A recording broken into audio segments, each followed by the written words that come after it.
author of The Rise of Duterte. Richard, good to speak to you again. This is quite a moment for the country as well as for international justice. Did it take you by surprise, though, that it's happened so quickly? Well, I think I should start writing the sequel to The Rise of Duterte, which I wrote 7, 8 years ago in the early years of the Duterte presidency, where actually I warned about Philippines entering a kind of a twilight zone whereby anything is possible, including very dark possibilities.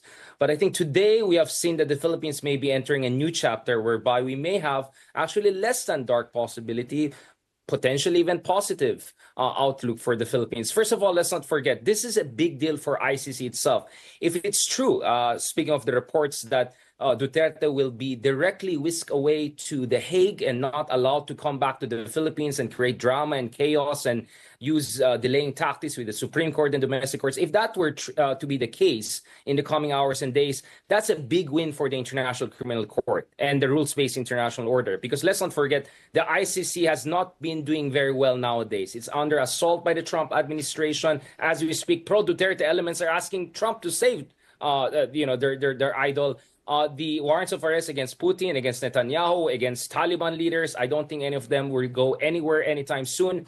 So if they really get Duterte in the coming hours or days and the trial may push through in the coming months, that is a big win for the International Criminal Court. It could be a moment of redemption and momentum for them. But also, ironically, under Ferdinand Marcos Jr. in this case, the Philippines may also move in the direction of finally embracing a semblance of rule of law.